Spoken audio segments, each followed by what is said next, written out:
We have seen that ideas spread around the world, they move through time, and they penetrate culture. And I'd like to take a little more time to focus on the concept of ideas penetrating culture because it is something that the church has lost sight of.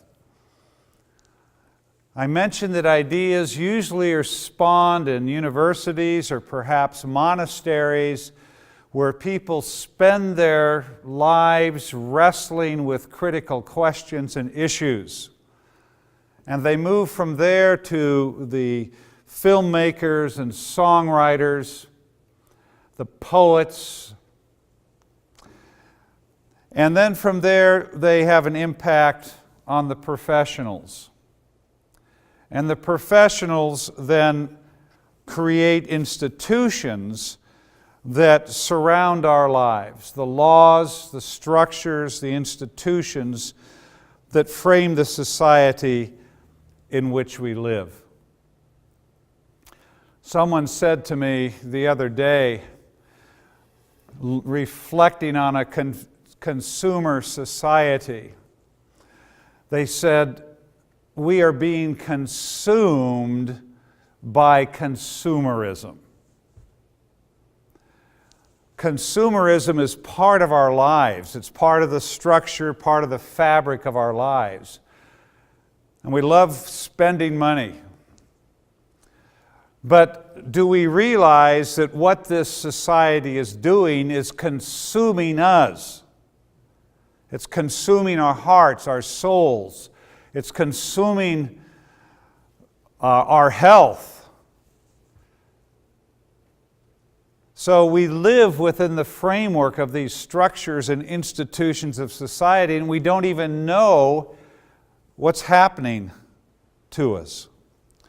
But I want to take a few minutes and look at the role of the artist, what I call the balladeer. In the medieval times, there were clowns, I think they were called jesters, and then there were balladeers. And the balladeers were people who would sing, they were minstrels, they'd go from town to town telling stories, turning the history into a story to remind people of who they were. And it is that concept of balladeer that I want to speak of today. We have a lot of Christians who love the arts, but very often they are discouraged by the church to engage in the arts. I was talking to a woman not too long ago, and she's a very good painter, and I asked her what she's painting. She said, I haven't painted for 20 years. And I said, well, why have you not painted for 20 years? And she said, because it's not spiritual enough. And my heart was broken for her, but it was also broken for all the people that could have enjoyed the art that her life could have produced. Because she had this faulty idea of what was spiritual and was not spiritual. A number of years ago, I had the privilege of going to a Christian music festival at Estes Park, Colorado. And there were about 450 mostly Christian singers, songwriters, and producers of Christian music, but there were also a few dancers there. And while I was there, I was invited to be part of a panel discussion one afternoon. I was the only one of the 4 panelists who was not a singer, but I felt honored to be in their company, and there was a group of maybe 45, 50 singer-songwriters that had gathered for this afternoon workshop. And one of the singers that was on the panel was mentioning that Madonna was in Japan that week doing concerts, and that people were paying $1,000 a seat to hear Madonna sing.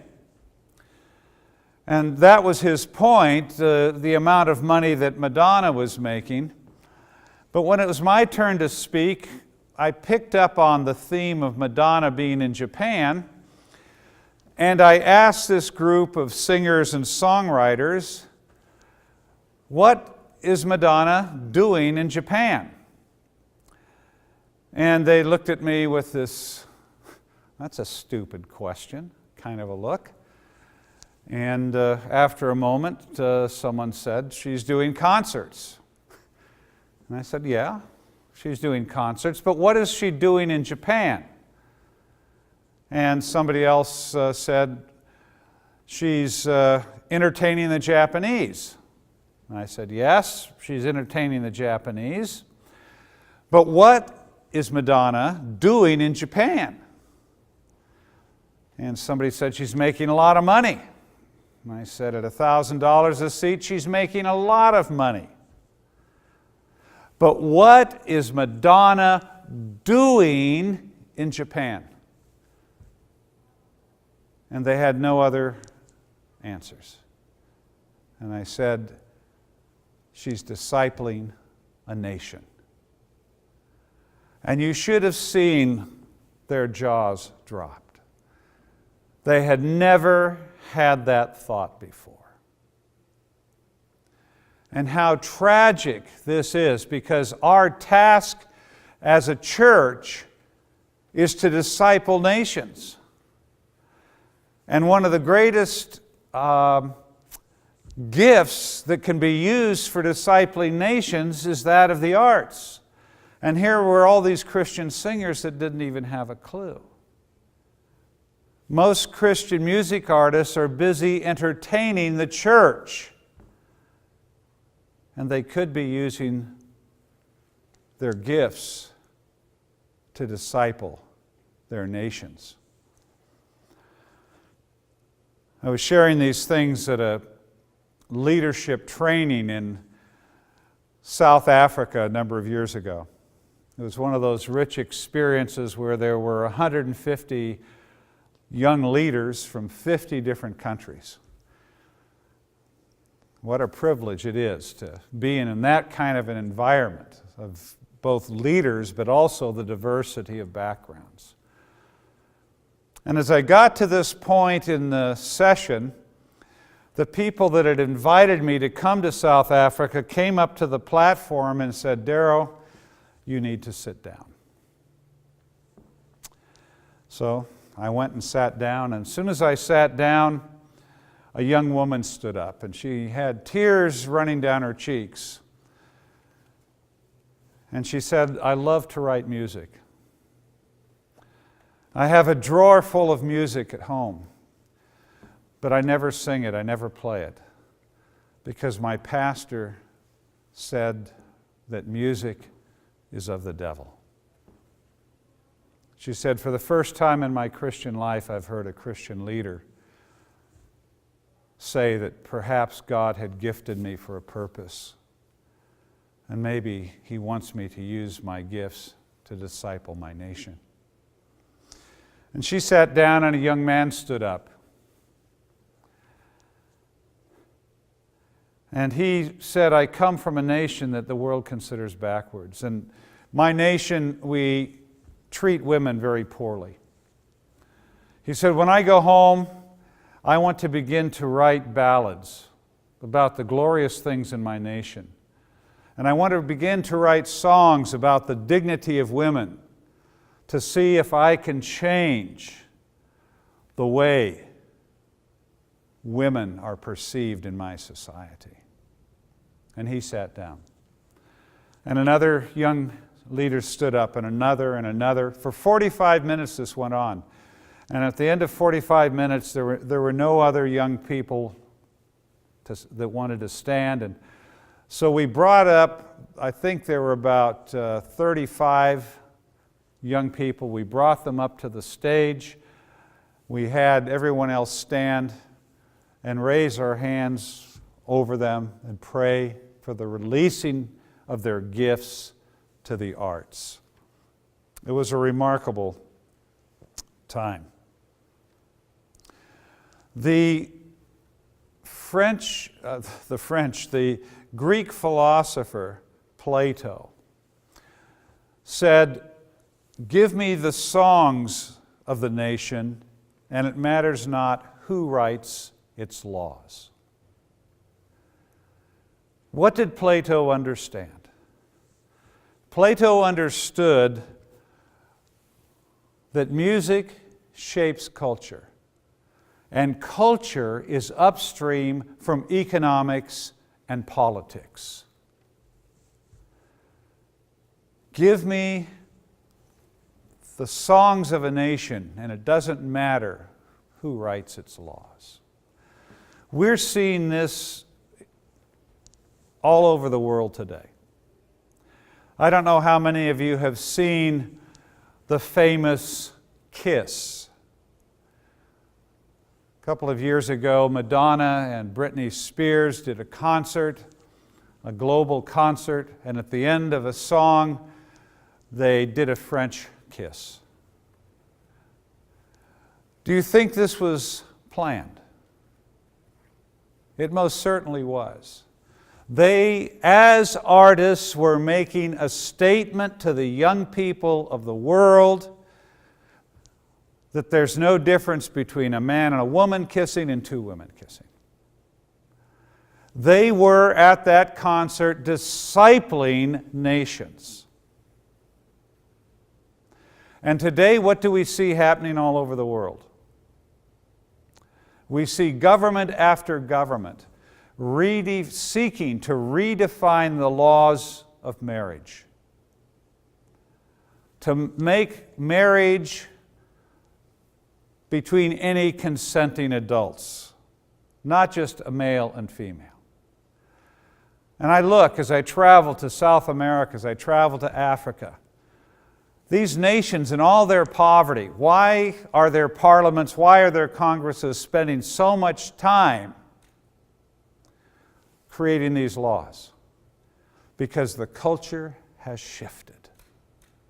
And the arts have perpetuated the shift in the culture.